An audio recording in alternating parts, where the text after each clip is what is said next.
The alternative Digitalk. Real issues, real talk. Fellow citizens, following the sequence of events, Uganda seems to be at political crossroads.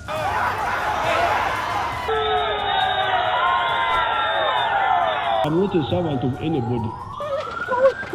Madam, I know the law. As such, Alternative Digital brings you the Interface Show with retired Colonel Dr. Kiza Besuje. Let's keep on the same page on Alternative Digitalk, As he gives you the alternatives on the transition question, rule of law, human rights and freedom, youth inclusion in governance, economic stagnation, as he confirms. I'll be always here Saturday from 10 a.m. in the morning. Be there. Don't miss the live discussion on the Alternative Uganda, Digitalk TV Facebook pages, and the Alternative Uganda YouTube channel.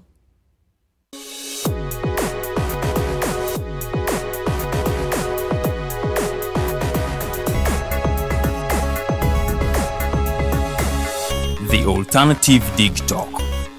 Real issues, real talk.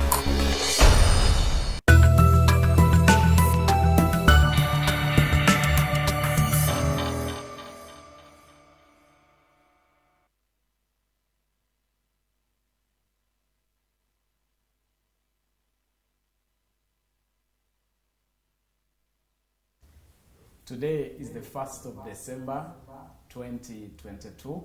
It is such a great day. It is the World Day, AIDS Day. Olunaku lwetuvaayo kubanga tujjukira baganda baffe, bannyinaffe, mikwano gyaffe abatuvudde ku maaso olw'akawuka ka siriimu oba olw'akawuka ka mukenenya. Ate era lwe lunaku lwe tujjukira nti tuteekeddwa ffenna ffenna okugolokoka tubeere nga tulwanyisa namutta siriimu kattira. Mu myaka egyo egy'emabega obaolyawo buli masomero ge wawuliranga naddala nga mu third term ng'eno ennyimba ezaayimbibwanga zaabeeranga ku siriimu, naye weewaawo ekyo kigenze kikendeera ennaku zino. Njagala okujjukiza nti akawuka ko weekali ate kakyaliira ddala ate katta. Oyinza okuba nga tokimanyi naye ate bw'okafuna oyinza obutadda mabega kubanga paka ne lunaku lwaleero eddagala likyanoonyezebwa bunoonyezebwa. N'olw'ensonga eyo weekuume, kola eyo byonna ebikulagirwa ebikugambibwa okuba nga okola osobole okuba nga weekuuma ate era weetangire akawuka ka siriimu. Abali eyo baganda baffe, bannyinaffe, eno ye program Diaspora Link. Nze omuweerezaawo Nixon Segawa. Mujja tusonyiwa mukko olw'eddakiika ezintonotono ezituyiseeko, naye tukkiriza Katonda nti buli kimu nga bwe twakitegese bwe kigenda okuba nga kitambula. Olunaku lwaleero tuzze n'omulamwa omulungi ennyo. Omanyi oyinza okubeera eyo waliwo by'oba tosegedde, waliwo by'otasobola kwetegereza, naye nkimanyi abamu ku mmwe muyinza obba nga mwasaba kampani okuba nga zibatwala okuba nga mukola wabweru w'eggwanga, nga waliwo okulwamuuko okutonotono kw'otannaba kutegeera ng'okyebuuza lwaki oba oluddemu okuba nga otambula. Kati ffe nga aba Diaspora Link tukuyamba okuba nga tuvaayo ne tunoonyereza biki ebyo ebitaddewo bizinensi okuba nga egenda eslowingamu mpola naddala bizinensi eno eya labor externalization. Olunaku lwaleero tugenda kuba nga tutunuulira the new requirements to clear migrant workers. Ziyinza okuba nga si mpya nnyo naye ng'ate ku luno ziteekeddwamu amaanyi. Enforcement ku luno y'amaanyi mukko, ensonga lwaki waliwoko ku delays ezimu. Olunaku lwaleero tulina omukulu Adam Bicha, ono nga consultant ku nsonga za labor externalization. Agenda kuba nga ekisookera ddala atunnyonnyola biki ebyo ebiriwo ebireese bizinensi okuba nga obaolyawo ekkamu ku supiidi ku lwali eri bwebadde eddukira, ate agenda kuba nga atubuulira ngeri gye tusobola okuba nga tuvuunukamu ebyo bye tulimu. Agenda bba atunnyonnyola buzibu ki obuli mu ezo delays ze tutunuulira oba ze tulaba ennaku zino eno ne industry nga bweri, agenda kuba tukubira ekifaananyi. So nkusaba okwata linki eyo obeere ng'ogigabana ne mukwano gwo, obeeko bw'oyaniriza, obeeko bw'oyita, kubanga tugenda kuba twogera ku nsonga ezikwatirako ddala. Welcome to the Diaspora Link. Mukulu Adam njagala kusaba oyanirize ku balabi baffe ate oyongera oba oliawo okwennyonnyolako n'okweyanjula nyinza obba nina byendeseeyaawo osobola obigattako. Nsanyusa okulaba ssebo. Kale bambi nange nsanyusa okubasinkana, nsanyusa okubeera wano ku Digital Link. Bwana Segawa bwe bali kunkyaza era nga bulijjo fe abamu naddala nga nze nyumirwa nnyo okubanga twogera ku nsonga zino eza labor externalization n'abakozi abagenda ebweru lwa nsonga emu nti bingi ebimanyiddwa, bitono ebimanyiddwa ate era bingi ebitakola ki ebitamanyiddwa mu sekita eno. So amanya adda Maulid Bicha era nga ndi omu ku bali mu externalization of labor era nga nyinza okugamba nti fe omu ku batono abavuddeyo okubanga balaga ekifaananyi na kiki ekituufu na kiki ekiri mu nsonga eno era n'okugezaako okufindinga solutions n'okusooka okunoonya biki bye tuyinza okukola okulaba nga ensonga eno etereera era enyumira buli omu era ne ku maaso nga ejja kubanga esanyusa eggwanga n'abantu abagirimu. Sekita ogiraba otya ennaku zino? Sekita mu nnaku zino erimu eri slow. Eri slow nnyo, ensonga tezitambula nga bwe zirina kutambula ate nga n'ekonomi yennyini etali ya Uganda yokka, the world economy teri mu mbeera nnungi ate nga kyekiseera kitwandibadde tusuubiriramu nti abantu abali mu mbeera embi bandibadde ati basobola okufuna omukisa okubanga bettanira sekita eno bafune ku mirimu. Wakati bw'otunulamu right now olwa recession eriwo mu nsi companies zisinga ziri mu laying off bantu. Kituufu ekyo? Example gy'oyinza okulaba Nation Media Group yasazeeko abantu, NBS yasazeeko abantu ate si yeyo yokka, n'organization endala zikyajja because the world is going into recession. Ensi egenda mu recession, so emirimu gigenda kufuukira ddala mizibu. Naye ate emirimu egyo zifuuka emizibu omuntu wa wansi asembereyo ddala yakola ki? Yasinga okukosebwa, yasinga okunyigirizibwa.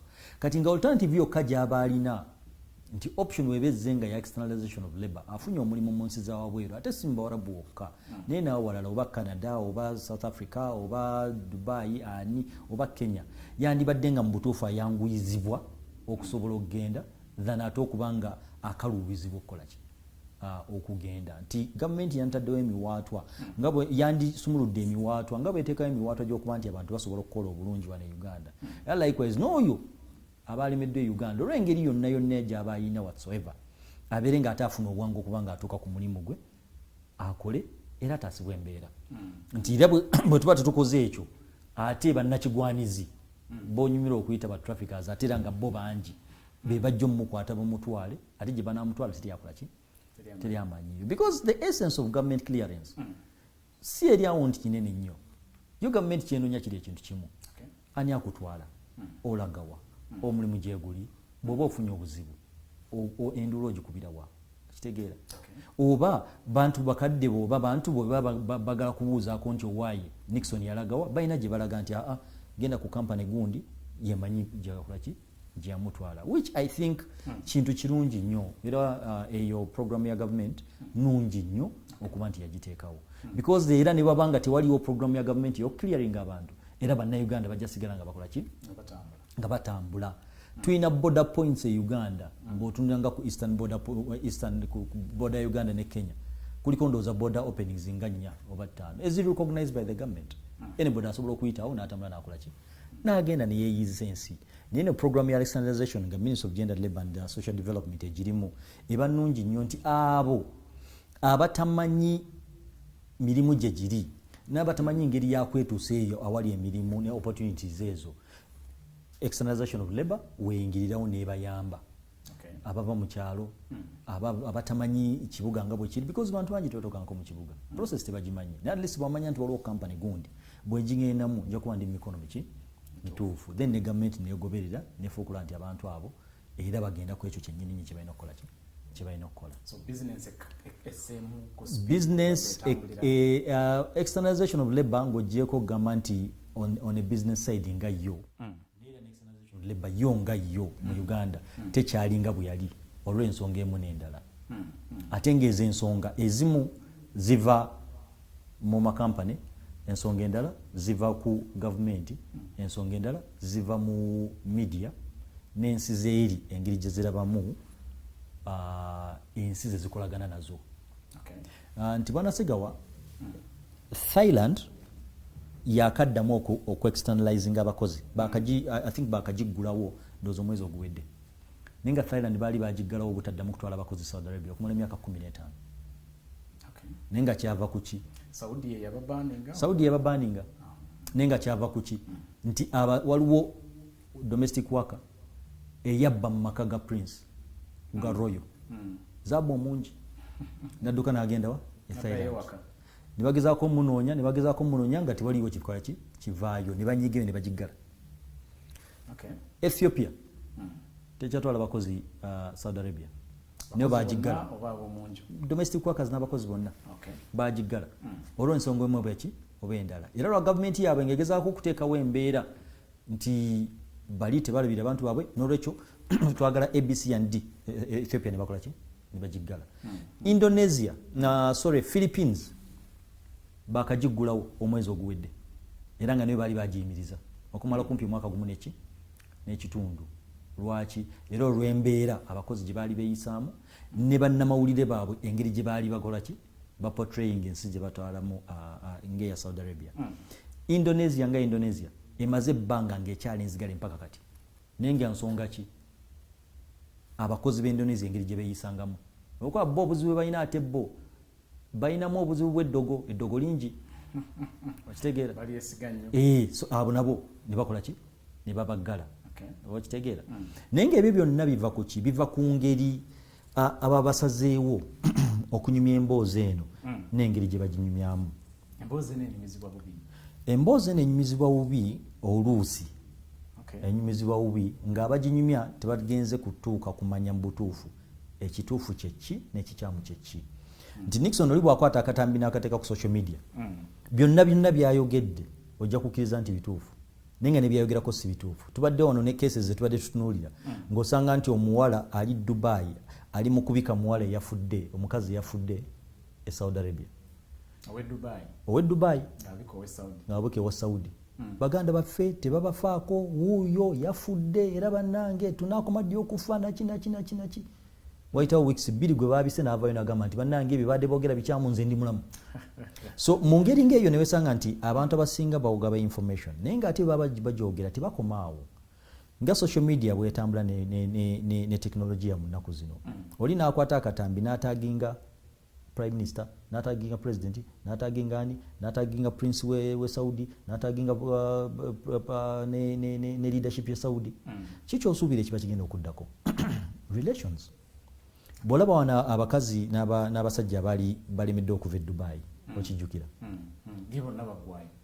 siyinza kumanya basinga tebaggwayo naye nga era bakyaliyo n'ekyo kakati kyakola ki kyazikira naye kyagenda okuzikira nga kitukoze ki nga Uganda nti Nixon katesani bw'ogamba mbwosaba visa ya Dubai tebagikuwa yafudde oba ogenda ku business oba ogenda ku ki abasajja baakoleranga ewa Kisekka abasuubula amasimu abasuubula spare abasuubula engoye ng'ali nnyonnyonyo olwaleero ku makya n'agenda e Dubai n'asuubula amasimu ge olweggulo n'akola ki n'akomawo atambulira ku visit visa ng'atambulira ku visa ye ya business okitegeera eya visit visa kubanga yenyangu bagikoze eki bagiggyeewo naye nga kiva ku ki nti abyebyobufuzi bakifudde kyabyabufuzi ne bavumirira ensi naye nga mu butuufu kye bavumirira bennyininyini bali mu kutaasa bazza emisango eri gye bakola ki gye bali kwaba ogenda ku visit visa nga ya myezi 3 ne giggwako n'ogaana okukomawo oba obufuuse eki oba obufuuse kyetwala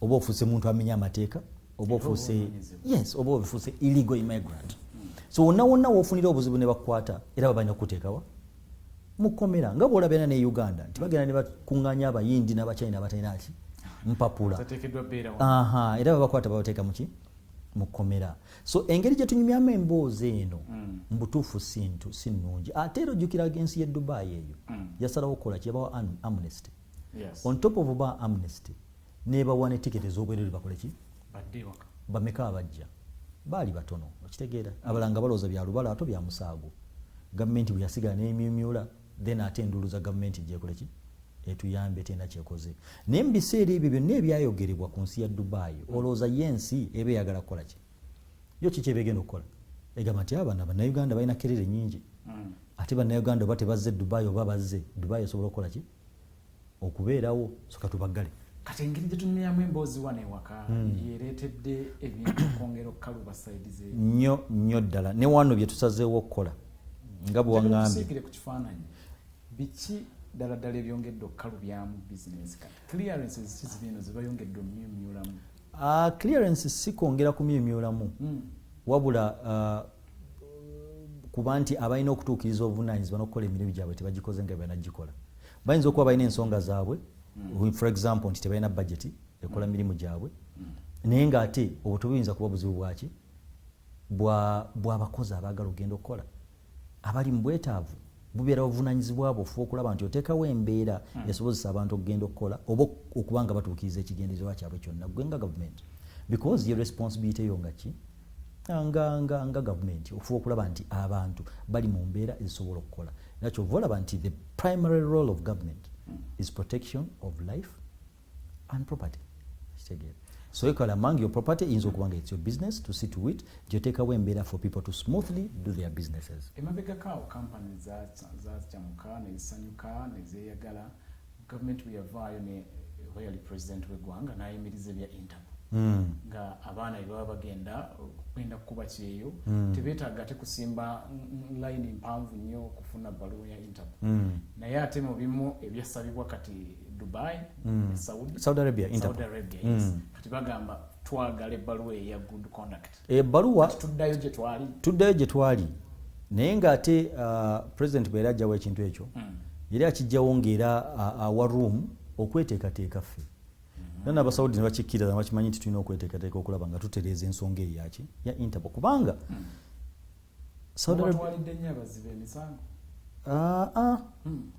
ne bw'oba gwe Nixon ng'oyagala okugenda okukola ebweru ne weba nga si Saudi ne weba mu America ne weba wanga it's an employment visa bajja kusaba certificate of good conduct olaba ne bw'oba wano ng'ogenda kufuna mulimu gw'amaanyi gwa bbeeyi oba mu Bank of Uganda oba any other thing bajja kusaba ki certificate of good conduct kati what about ng'ogenda kukola mu maka g'omuntu ogenda kukola mu maka g'omuntu ogenda kukulabirira baana be what do you expect kati omukulu yakijjawo because kyali mu butuufu nga it's a bad impediment kyali kizibu era nga mu butuufu kyali kizibu kinene ddala certificate of good conduct but nze my biggest question and concern eriemu what is so difficult okufulumya akapapula aka certificate of good conduct because after all teri yali agigudde buchanga batandika kukola good certificate okugaba certificate of good conduct teri yali agigudde abamu bagamba nti teyina mugaso kuba nti exactly because teri yali agigudde ate bwe tuba tuguze engule kubanga teri yona kunoonyereza yes Nixon bwasemba yogenda okufuna driving permit yo kyakutwalira dakika mmeka right now driving permit kikutwalira a minimum a maximum oba kale sometimes even a minimum of an hour oyingira wali ne baku processinga nogenda nosasula notula ne bakujjano ne bakuza before you know it 1.5 hours driving permit yo gifunye kati efficiency eyo lwaki siyemu gye bateeka mu interpol lwaki abantu balina okusimba layini okuva ku makya mpaka lwaggulu just to get one thing there are two things they do fingerprinting and releasing a certificate of interpol fingerprinting and releasing a certificate of interpol and as a matter of fact teri agenda kukola nga talina national ID talina passport but eri ebintu ebyo byonna bifuna batwala fingerprinting bw'oba ogenda okufuna national ID batwala fingerprinting bw'oba ogenda okufuna passport batwala fingerprinting lwaki tu repeating a process eyo so bakomezawo process gy'olowooza nti tetugyetaaga process eyo gavumenti ya Saudi Arabia egyetaaga era oyinza okwesanga nga ffe ng'aba companies ne gavumenti ya Uganda nga terina maanyi gezina kukola ku kintu ekyo okujjako nga Saudi Arabia n'embasi ne gavumenti esazo negamba katukikole ki katukisaspending oba tukirelaxing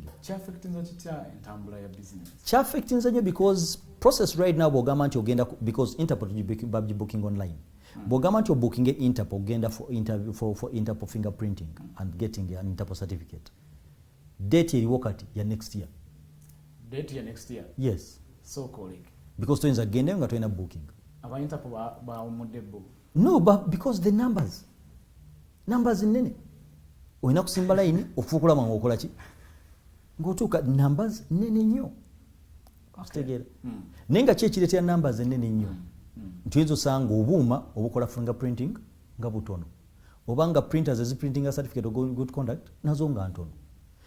Kenya mu nnaku 2 obwena certificate of good conduct. Fe Uganda twabaki bano bembadde nga processingira bulijjo nga kibatwalira akyakaddamu kati gezaako okufuna Interpol kijja kutwalira omwezi gumu n'ekitundu. But why should it be like that? Lwaki efficiency tebaawo mu kintu ky'omanya ate ng'oggyeko ne ku ekyo Interpol zino zisasulwa ssente. That is a huge non-tax revenue government gyambadde ettanira. The more you process, the more money the government is making. Interpol inakuwa ku mitwalo, if I'm not mistaken, mitwalo za mukaaga. Yes. Zino sasula.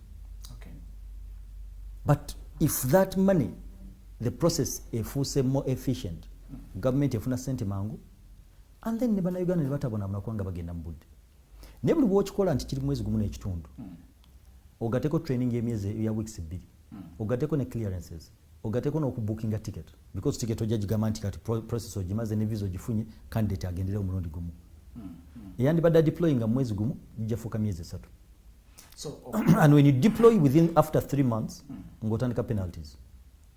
Awo wenjagala oyongera okulambulula obulungi. Penalties ezo companies suffering as their penalty. Buli wo delayinga ne wayitawo ennaku 9 before you deploy penalties zitandika.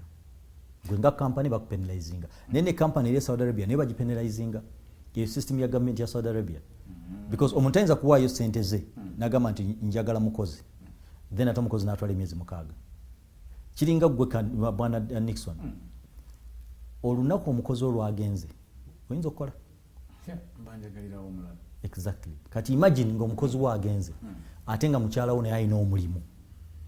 Ate omulimu gwe nga temuyinza kuguzannyiramu. Kavuyo akabeera ewaka. Oba ogenda kukola. Era olina kuba simu ku mulimu n'ogamba nti owaaye sijja kujja because olina bebi w'okola ki? W'okulabirira. Olina ewaka w'okulabirira obanga luwa abaana abato. So kati ekifaananyi naffe kirina okutunuulira tugatte ku muntu oyo abeera ayagala omukozi wa eri gy'ali Saudi Arabia. Nti naye yennyini aba ataddemu obudde ne planning ne ssente. Era ng'akoze programs agamba nti ono omukozi ajja kujja mu mwezi gumu oba myezi 2. Era bw'anaabaze mu myezi 2 nja kukola ABCD. Oba bw'anajja mu myezi 2 nga ntandika omulimu gwange ogw'egindi. Oba bw'anajja mu myezi 2 nga programu yange gye mbadde nnina okugenda edda mu America oba mu Bufaransa nga ngikola because nnina okulekera ki? Okulekera abaana. So ordeneze company ene lemereddwa. Company ene lemereddwa olina okusasula penalties. Possibly order ya sente meka. Kisinziira. Those are different. Zineza domestic. What do you mean? Or sent a company it is zisasula for each job order that is cleared. Every job order that is cleared basasula $3 ezigenda mu government. So government efuna $3 ku buli mutwe gwa munnaUganda gw'olaba agenda naddala ba domestic workers. So ebera job order ya candidates 10 that is $3,000. So far bukyanga process eyetandika government yakakungaanya obuwumbi obusukka mu 10. Nenkusesa eki.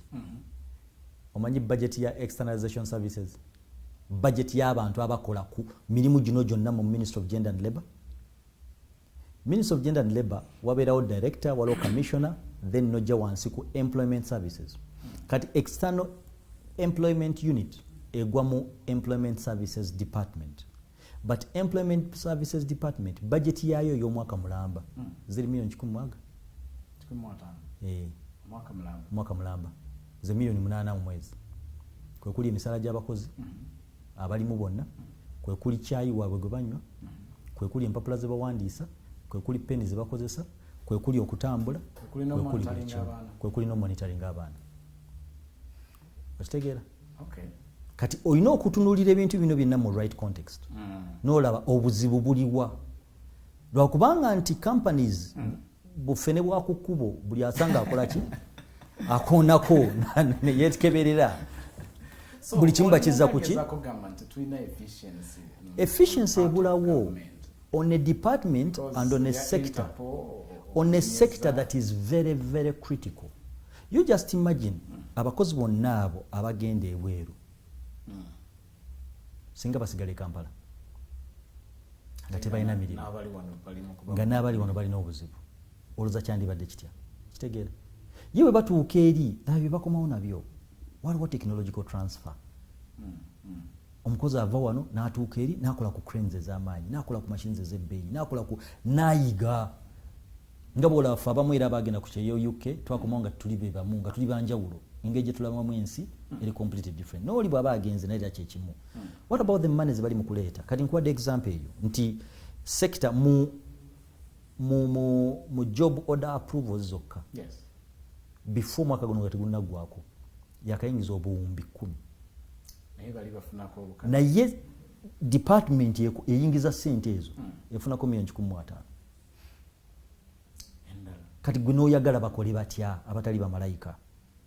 Era bw'owulira bano abakazi abali eri nga bakaaba babayambe batya? Okitegeera? Bw'olaba bano abali mu kukola abali mu kutrafikinga abantu ani anaabagoba emisinde babagobesa eki? Bw'okiraba? So ebyo byonna tulina obitunuulira mu context otegeere industry eno obugazi bweriko. Okitegeera? Ye kaakati weebuuze tusindise abakozi buli lunaku Interpol applications ziyinza okuba nga ziri 10,000 ku poliisi. Poliisi ogyongedde budget, ogyongedde abakozi, ogyongedde abapoliisi abagenda okuba nga bakozesa Interpol fingerprints? No. Okitegeera? So bw'otakikola iyo backlog gyokola ki? Gyoba nayo. Okitegeera? So companies zino zimaliriza zifuna fine ate fine nene because egenda accumulating every day. Bulunaku omukozi lwaba tatuuse egenda accumulating every day. Okitegeera? Naye ate nga okuba ntatuuse si buzibu bwa company, si buzibu bwa mukozi, si buzibu bwa company eri, but processes tebalina kyazikolera. So company yo twagambe nti no yeeweza omumba negamba nti nja kuwanga abakozi mu myezi 3. Ate nga gwe sooka weebuuze mu butuufu ki ekigaana omuntu ogenda mu myezi 3 bwana Nixon? Okoze medical, passport, yes. Ofunye visa. Interpol, lwaki Interpol beetwala omwezi mulamba? Ye lwaki beetwala weeks 2? It's just Interpol, for God's sake. Kapapula bwe kati. Kitegeera? Lwaki tetuteekawo mbeera na systems ezitereeza ebintu ebimu? Yes. Nga bw'olaba passport, ng'osobola okufuna passport mu lunaku lumu. What is more important? Ng'osobola okufuna driving permit mu lunaku lumu. Kitegeera? Byonna bisoboka. So tuleme kweteeka mu mbeera nti ebintu butuufu bizibu nate nga solutions zikola ki? Solution weeziri. Tuleme kwekweka mu butabaawo na ssente because ne ssente zennyini weeziri. Wano poliisi bwe yali egezaako okusolooza ssente ezaali zisigaddeyo mu bipapula abataasasulanga bipapula baakola process within naku ntono nnyo baali bakuŋŋanyiza billion 15. Ne poliisi kye yasaba nega bannange just dedicate a specific percentage of that money to the police. Zibeere directly zijje waffe. Zireme kgenda mu consolidated fund. Yes, fena tuli mu kuzimba Uganda, right? But ate kinnyini kiringa okukamente nga togiwaaki? Togiwa biwata. Kikyosuubira. Kye tulimu kati. Kyoyagala ogamba nti sekta eno tugikama naye tetugiwa biwata. Tugikama naye tetugiwa biwata. Kitulekawa ng'eggwanga bwe tuba nga tugizanyiddeko bwe tuba. Kitulekanga bwe tuli kati essaawa eno. Nja kuwa simple numbers era njagala zino numbers ozitunuulire. Okay. Uganda nga sekta eno ya labor migration ekitone nnyo eyingiza biliyoni sonyiwaako kanzikwe wano njagala nkuwe facts. Gwali eyo omulabi waffe okyaliko Diaspora Link tuli ku nsonga okubanga tutunulira ensonga ezaffectinze sekta eno. Oyinza gwe okubeera eyo nga bwe nakugambye mu ntandikwa nga weebuuza lwaki wasaba naye tugenda tutambula. Omukulu wazze wanene akunnyonnyole nti ne kampani gy'oteekako ennyaka zito naye beeri awo mu mbeera gy'erimu terina kyakukola. Katuwulira osobola okutegeera. Kati kankwe facts. Mu mwaka mulamba tukola passport za buwumbi 30. Passport 30 billion. Nga za labor externalization yokka. Aba bakozi bola abakyala betutwa abagenda abweru. Billion yaga 3. Tukola sente zetuleeta right now gambye buwumbi 10 mu job order approvals zokka. Ne tuleeta billion 23 mu training. Ne tuleeta buwumbi 21 mu medicals. N'obuwumbi 10 mu bigwa tebiraze. N'obuwumbi obulala 15 bwe tusasula ku airport because buli ticket efuluma inako sente za civil aviation. Omanyi total ya sente meka? Obuwumbi 16 106 billion nga zonna zeekuusa kuki ku sector kitegeera omanyi sente KCCA zeekuŋŋaanya omwaka no KCCA yonna sente zeekuŋŋaanya omwaka tezisukka bumbi 78 Kampala yonna ate nga ye entity esinga okuba ey'ebbeeyi muki mu Uganda okitegeera 78 billion kati eyo sector n'ogizanyirako n'otagiwa budde sector eno Ministry of Gender and Labour and Social Development clearinga roughly abakozi nga 15,000 buli mwezi okugenda wabweru abo bw'obagabizaamu ku number of districts eziri mu Uganda district 10 wesanga nga sector eno employing abantu 45 buli mwezi mu buli district ani akikola industry ki ekola ekintu ekyo only labor externalization bwe nkuwa ne numbers endala tujja kwesanga nti mu bakozi abali registered abagamba nti balina emirimu nga nze naawe Nixon ne bakama baffe betuli nabo wano mu studio mu Uganda bali milioni 28 22.8 milioni 22 bagamba nti bali registered bagamba nti tuli bakozi okimanyi kwabo only 1% bafuna milioni emu 1% they get 1 million Uganda shillings abasigadde 99% they get less than a million shillings ali akulaba ng'osoma figures ezo ayinza okwebuuza mukulu Adam azijja wa figures zino ziri mu Bank of Uganda report za Bank of Uganda okitegeera so kati zino figures si zange but genda olabe Bank of Uganda financial capacity survey ey'omwaka guno ejja zikuwa figures zino okitegeera but kwabo ojja kwesanga nti kwabo mu Uganda mu bakozi abo bonna kuziri milioni 22.8 nagambye nti 1% yokka yefuna milioni 1 okudda waggulu abasigadde ojja kwesanga bitundutundu 49 49.2% they get less than mitwalo 10 less than mitwalo 15 almost half of that omusala gwabwe tegula mitwalo 15 so balibe mutwala bali misente kati bano abagenda wabweru nga omusala ogutandikibwako mitwalo 9 kitegeera tukiyita kya muzannyo bwe mba nga mulimu abamu oluusi bafuna obuzibu okufuna omusala gwabwe tebawera na 1% tebawera na 0.0% yojja kwesanga muntu kinoomu nti anze nagenda aye ne bagaana okunsasula naye nga majority bonna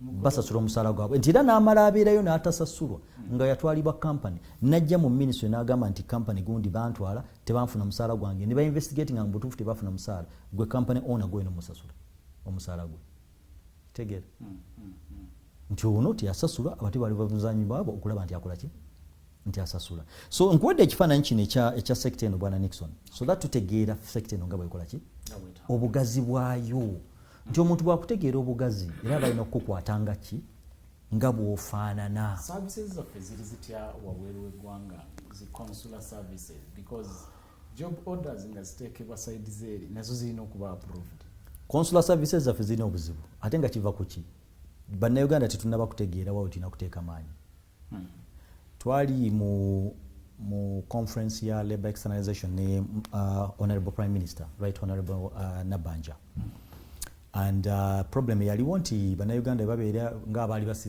bali e Dubai nga tebalina travel documents ne Saudi gye bali abamu nga either travel documents bazisuula oba nga bakamawe baziconfiscatinga nakyo ekitali kituufu naye oluusi kikola ki kibaawo naye government negamba ye lwaki bano abantu tebasobola kufuna passports ku embassies ensi endala zikikola omukulu wa internal affairs n'avaayo n'agamba nti yes right honorable prime minister twaprocurinze ebyuma ebikola passports mu embassies tugenda teekayo mu byuma ebikola passports mu embassies wabweru era tulina ebyuma 5 era honorable prime minister tugenda tandikira London tuteeke mu America tuteeke e Roma tuteeke kitegeera ensi zonna ze baamenya nga Saudi Arabia tebagitaddeeko ate ng'esinga banaki bannaUganda ate ng'esinga bannaUganda abali vulnerable bannaUganda abeetaaga obuyambi ng'obwo nga bali kumpi okitegeera kati neweebuuza kino ekyuma kyandigenzeewo okusooka bameka abasuula passport zaabwe nga bali London bameka ababuuza passport zaabwe nga bali mu America ali mu America asobola okugenda ku embassy oba services zaabwe mu America ziri efficient nti asobola n'okuwandiika ebbaluwa neetuuka ku embassy nesaba bamukolere interview oba appointment n'alinya train n'agenda ku embassy e New York nemukolera passport nejja by DHL n'agifuna. But these vulnerable people abali Saudi Arabia abetaaga obuyambi tuba budgetinze. So tulina mismatched priorities n'okumanya mu butuufu ekizimba kiriwa. Njagala ojjukire Nixon ti myaka gy'ekyenda omwezi okoma ali bato. Waliwo kye bayitanga omulanga gwa Nadduli gwaliwa. Nadduli yalina omulango ogwo muzaale bane muzaale. Kitegeera? Now the chickens have come home to roost. Okuzaala kwakolebwa. Uganda has the youngest population in the world, beating India, beating China. The youngest population in the world. 75% of Ugandans, they are youths with limited number of jobs. Kitegeera? Abantu abo ogenda bakolera ki? Kitegeera? Opportunities ze ebawa akakadde buli mwezi. Neno osanga consular services nga ziri wanting. Nomanya nti bannaUganda abasinga bagenda Saudi. Bagenda Saudi. Kuba gw'otambuddeyo obimanyi omanye ekibulayo mu ekibulayo omanyi bingi era olina otunuulira tusuubiza bale butter cheese mu buli gwe. Batusuubiza bale butter cheese mu buli kibuga ekikulu. Baraputa nabo tebagendanga. Kitegeera? Kati gw'osuubira otya embassy nga ya Saudi Arabia because nzigenzemu ensula emirundi egiwerako. Nosanga mulimu abakozi 4-5. Saudi Arabia erimu Uganda nga 4 oba 5. Erimu abannaUganda bameka. Kitegeera? Saudi Arabia ina abannaUganda kumpi 400. Ate nga basinga bakozi. Saudi Arabia ebibuga ebisinga okugenda bina kulinnya nnyonyi. Kakati omuntu ali e Riyadh anaasobola atya okubanga alabirira abannaUganda baba bafunye obuzibu. Obuzibu buli ludda wamu. Obuzibu we buli is nti tulina okuzibuka amaaso. Manyi olwo ebintu ebimu byoba tokyasobola kujjawo ng'olina bikkirizanga bwe biri. Kitegeera? Enkula y'omutwe yekuwaki? Ensanirira. Tojja kusala French kati ng'olina ekiwalaata. Kitegeera? Kati batugamba tutwale ba skilled workers. Tetubalina. You see, these jobs are competitive jobs. Si Uganda yokka yezaagala. Wabula abazaagala baki? Bangi. N'abagundi bajaagala Bakenya, Abanakenya, Abanaganda bajaagala, Abayindi bazaagala, Eyindi, Abanegeria bajaagala. Omujeje omusanga ne bachelor esooka, ng'alina ne masters, ng'alina ne masters endala. How are you going to compete with him for professional jobs? Abayindi ono competing nabo batya. Look at our education system. Kiki kyatuwa kyekyo bannayuganda tukyali comfortable ne degree esooka. Bwe nfuna degree esooka mba maze. Kitegeera? Era nsobola okufuna omulimu. Nate n'abatasoma be bangi. UPE eyingiza abantu bameka. UPE eyingiza millioni nga 3. Bameka abamalako P7. Abamalako nga beste. Less than a million. Olowooza balagawa. Oza bafa bufi. Beeyiya. Kitegeera? Kati bamala okweyiya emirimu bwe gibula bakola batya. Kati yo group fenga labor externalization. Gye tukola ki? Gye tuwa emirimu. Nituwa omuntu atasuubirangako nti alikolako emitwalo 10 mu bulamu bwe n'omuteeka ku mulimu gw'akakadde. You have changed a generation. Oba okyusiza generation. Kakati ekibuzo kiwambuuzizza nti obuzibu buliwa. Tetuganye yes. Challenges zeziri Saudi Arabia. Challenges jeziri UAE. Oba ne mu Middle East. Okay? Naye ate mu ngeri yokka ey'okusolvingamu challenges ate si kulemesa bantu kugenda. So gamba kino ekize kiri ate mu kulemesa. Buli w'okola over regulation. Ennyinde bw'ogiyingiriza ennyo ereeta musaayi. So buli bw'onyiga batuukiriza Saudi kye yasabye kibali mu kukola. Ekya Interpol. No, ekya Interpol kyo kinene kubanga ekya Interpol kyo Saudi Arabia kyasabye si kye kyasinza okuleeta obuzibu. Ekyo ekya Interpol kigenza okujja ng'olwedde embeera yafaafagana dda. Abasajja tebakyayagala kuwagaba visa to Ugandan companies lwa nsonga emu. Ugandan companies delay. The process ya deployment nene. Kitegeera? Ate n'obuvananyizibwa kwekyo nti Ugandan workers they are not as skilled as other workers. Abagenda mu nnyumba kyetaaga mu skill. Nnyo n'amaanyi. Kati training gye bafuna. Emirundi emeka gy'olesa omukozi naawe waka nabanga takola byayagala ngolada mbutuufu either mukyafu tamanyi nakugolola oba yeebaka nnyo oba munafu. Muli agamba training centers zaffe ziba zibulamu. Training centers bayiteeyo ne bafuna skill ebeetaagisa okulinnya. Training eno gye bakola ebeera orientation. Ebeera orientation kubalaga nti yes culture gye mugendamu efaanana bweti. Emirimu gy'osuubira okukola giri ABCD. Togenda traininga muntu mu X2 n'omwezi mulamba. Nixon tebajja kuntraininga kujja kukola mulimu gwo ne bwe bampa omwezi mulamba sobola kukola kyokola. Okitegeera. So kina kuva mabega. Okay. Kina kuva mabega omuntu n'abeera oriented bulungi. Nga bwola nti ffenna tetwenkana. Naye challenge ezeewo nti as a country to overregulate nze. Okay. Buli bw'ova overregulating you stifle business. That's what olaba nti index for doing business in countries countries ezisinga zigenda zizikyusa lwaki why Rwanda ranks higher in doing business in East Africa nsonga emu. You can register a company in a day and all companies are aiming to that. All countries are aiming to that. Era kyova olaba countries ezisinga nga Rwanda you have only one stop center. Everything is done there. URSB, TIN number, KCCA byani byonna coin bino bifunira mu sente emu. Nairobi did the same. Buli kimu kifunira mu ki mu area emu. Uganda is also hoping to do the same kasita banamaliza ekizimbe kyabwe ne ba moving to URSB center. I think they started moving. Nakyo kijja kujja. Lwaki registering a company, imagine a company to register a company ngomaze okufuna company TIN number ngomaze okuregisteringa a company form 7 by directors bona ba province attestation byonna nga bwe manyi byokugulawo company it takes a day. What about externalizing a Ugandan? Why would it take months? Okay. Kati kye bakola regulation eno empya yagenda neteekako kye bayita job order accreditation on EMIS. Nti nga tonnaba kubeera job order yo approved olina ogitwala ku embassy eyo omukozi gyagenda okukolera either Qatar or Dubai, UAE or Abu Dhabi or Saudi Arabia. Embassy negitunuulira ne verifying guno omulimu gyeguli eno company ntuufu it is registered by their Chamber of Commerce, balina boarding facilities, balina abakozi abamala, ye bannaUganda banaabayisa batya nga batuuse bebalina ki of verifying which is very good by the way. Uganda kyetulina era tukyagala nnyo naye kikole okitegeera tokwata mukozi omu olowooze nti agenda kulambula kampani za Saudi Arabia 1800 zonna zaagala okukola Uganda.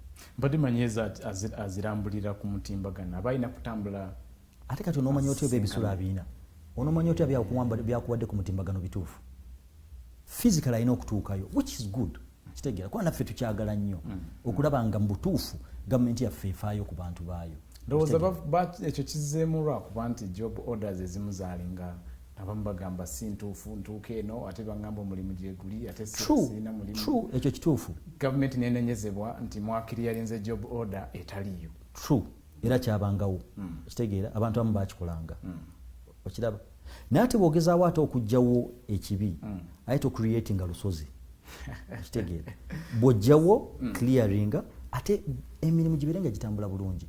Nja kukuwa ekyokulabirako. Njagala n'okuyingiza mu bibuuzo ate byo bingi. Ministry bwe yali eggalawo ng'erekedde awo okuregisteringa companies emirimu gyali gitambula bulungi. Lweyaggulawo okuregisteringa companies ate eri ne bagaana okuddamu okuwandiisa job order kitegeera muguddewo companies with license companies nga 8 zisasula abakozi zisasula renti ate teziri mu kukola. Lwaki? Kubanga okola enosooka nayo approvinga ki job order which job order mpaka kati tafunanga. Lwaki? Kuba embassy bajja kugamba nti tulina sente zigenda kulambula eyo tetulina budget. Budget tebatuweereza sente because okulambula eyo awamu twetaaga kulinnya nyonyi twetaaga abakozi abalala tuli bakozi batono nnyo ku embassy ffe tunakikola tutya n'aba embassy bennyini n'obakola ki n'obakwatibwa ennaku bandiyagadde mu butuufu okukola naye it is overwhelming. So clearing job orders zino we watandikira okulwa kwonna kati buli bwomanyi bwe bagamba nti oli bagamba nti njagala bakozi kiringa bona omuganda mu katale noga nti ngenda kugula mbaawo wadde Nixon mukwano gwo nti wandiyagadde nnyo okugula ku Nixon ne bwesanga Nixon essaawa zajja ku mulimu ajja lwayagadde okugenda okubaako kyofunibwa Nixon nga either yagaddewo oba taliiwo okola otya ngendako ewa mulirwana ngokinaako wa mulirwana ogamba why ebya Nixon sijja bisobola ngende wa mulirwana kati what is happening is job orders and marketing all companies mu nsi ezo zigenda ziva ku Uganda zidda ku nsi endala era bwe balabanga ebye Uganda bikalubyemu ne baggulawo ensi endala Philippine ne bagikomyawo Indonesia ne amanya Thailand ne bagikomyawo ne baggulawo Burundi bagenda kugulawo Tanzania baggulawo Sierra Leone kitegere so si ffeffeka abaagala emirimu egyo si ffeffeka abalina ebizibu by'abannauganda batalina mirimu n'ensi endala zirina the same problems. Mukulu Adam, omuntu omu bw'akuwulira ayinza okugamba nti ogezaako kugamba nti olwa bizinensi eno engeri gy'enyuma ate engeri gy'ereeta ssente eziwera mu ggwanga tugikube kivandulo bino byebakalubyamu tubijjewo tutambule butambuzi zitwangule speed. Ate gwe ontegedde bubi kye ŋŋambye kiri kimu bekikwatako bategeere kye balina okukola ate nga solutions bwe ziri nnyangu.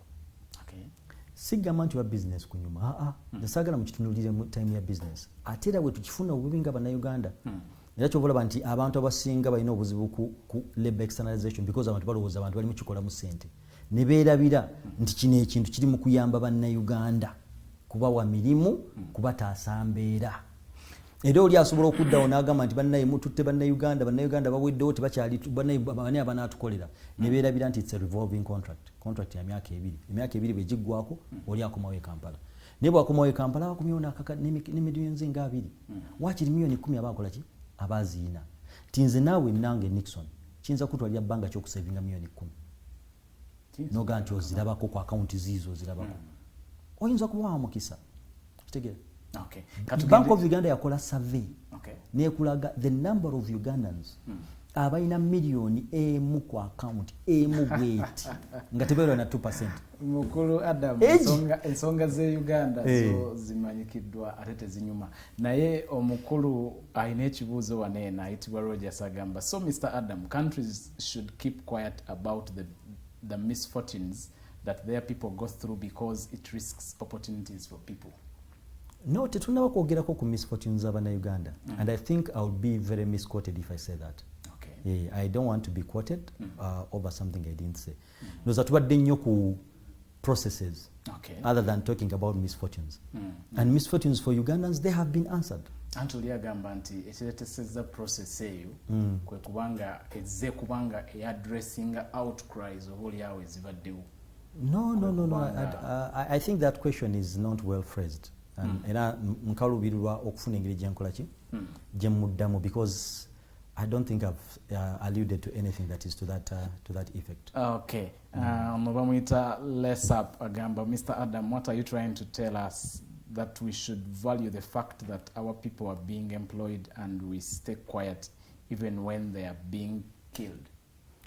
That's the same thing that I want to talk about. Maybe abantu bagala nnyo okwogera ku topic eyo than omulamu gwokoze eki ya process nti bwe tuba tuzenga twogera ku process eyo era nayo tuyinza okukola ki okufuna olunaku okuginnyonnyolako okitegeera nti ensonga eyo nayo yennyini era eddagala lyayo lyakola ki lyanogerwa era liri mu process eno era mu regulation eno gye baregulatinze era ekoledde ddala n'okulaba nti ensonga ezo zikola ki zikendeera era nkukakasa bwana Nixon era ojja kulaba nti the number of Ugandans abalina ebizibu nga bayita mu right companies has completely gone down okusinga ku bwe yali era kino nja kwebaza nnyo Minister ya Gender and Labour nti egezezzaako mu butuufu okubanga ekwata ku nsonga ezo era bannayuganda abali eyo nga bagamba nti basasulwa oyinza okusanga that number yakendeera nebanga eri less than even 1%.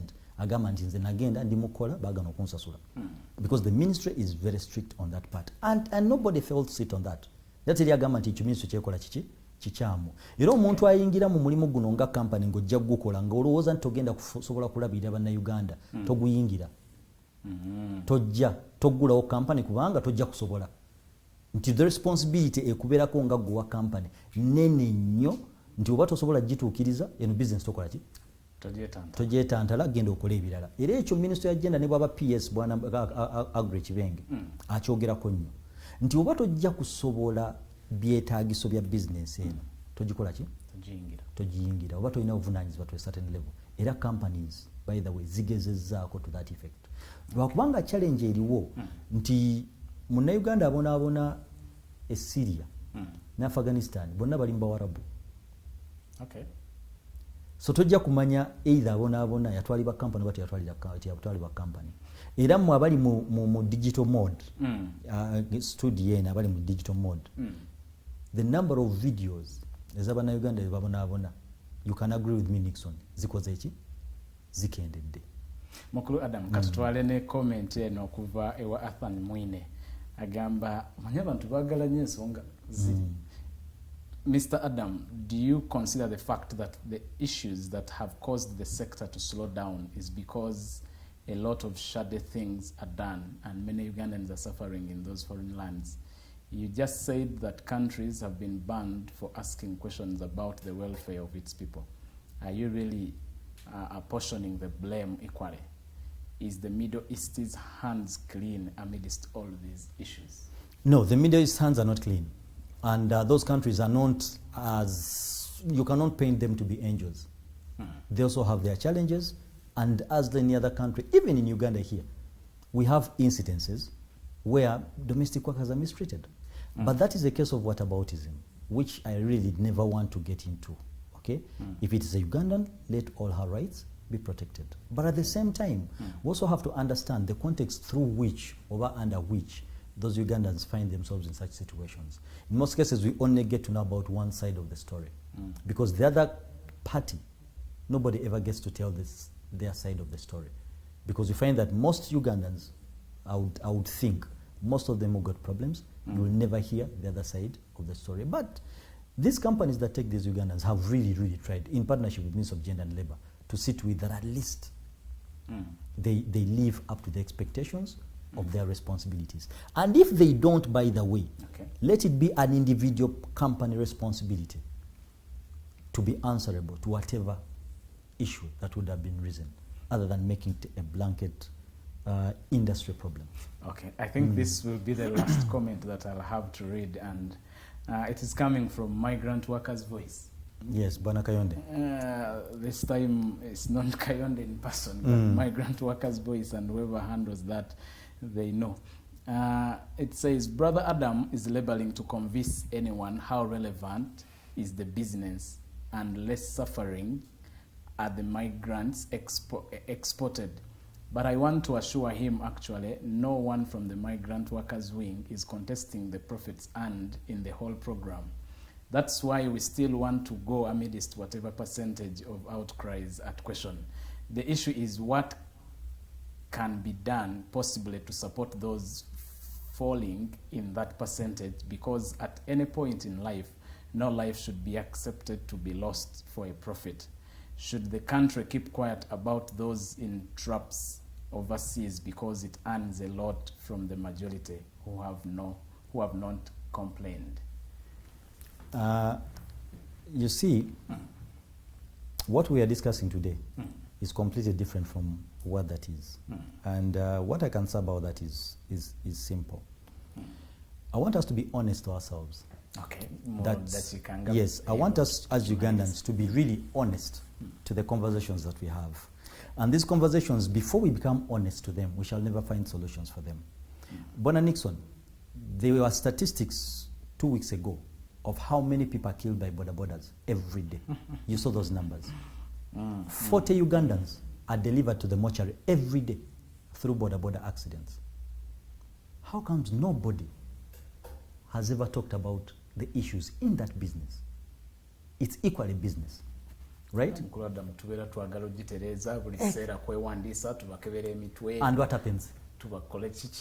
And it is something being done. Exactly. How many Ugandans die from the Middle East, regardless of whatever reason why they are dying? Because people die. But how many die? If I can give you the numbers, ever since the year began, I don't think companies have repatriated more than 10 bodies. Okay? A full year. A full year. But we are looking at companies with Ugandans, more than 400,000 Ugandans in the diaspora in the Middle East. That is a number that is bigger than 3 districts combined. Has there been any time where you don't find people burying in a district? That is the nature of life. Okay? Most of them die, maybe natural causes, others really die out of negligence of whoever that is negligent. And the law always takes its course. So I really don't condone and really gloat in the suffering of Ugandans over there. But what I was talking about are the processes through which Ugandans go out there. There are some things that are a given.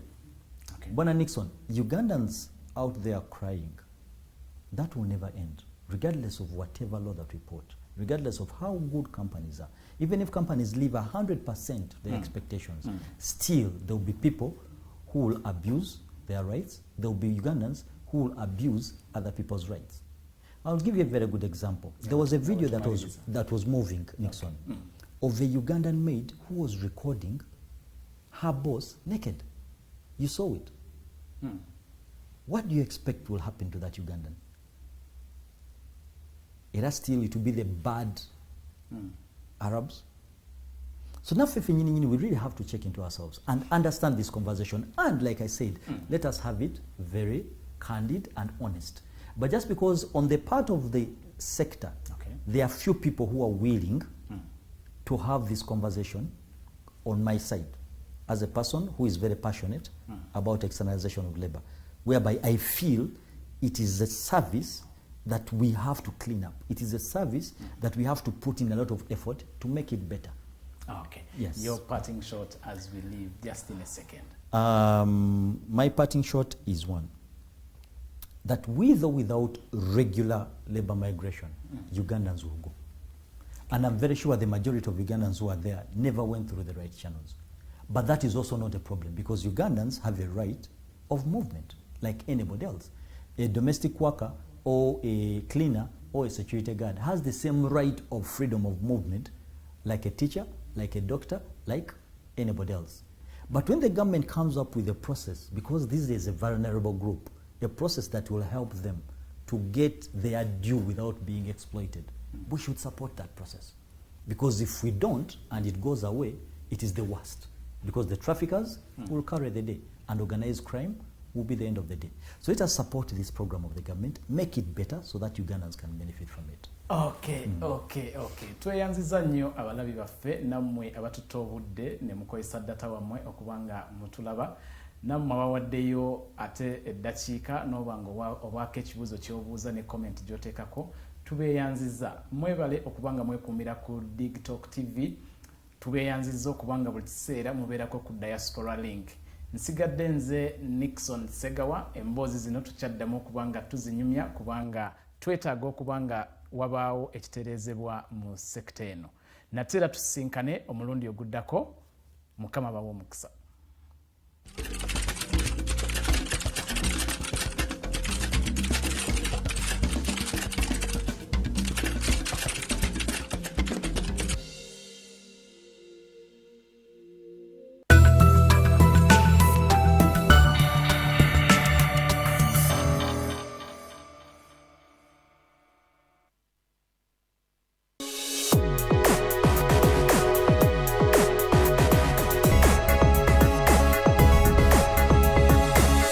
The Alternative Digitalk. Real issues, real talk.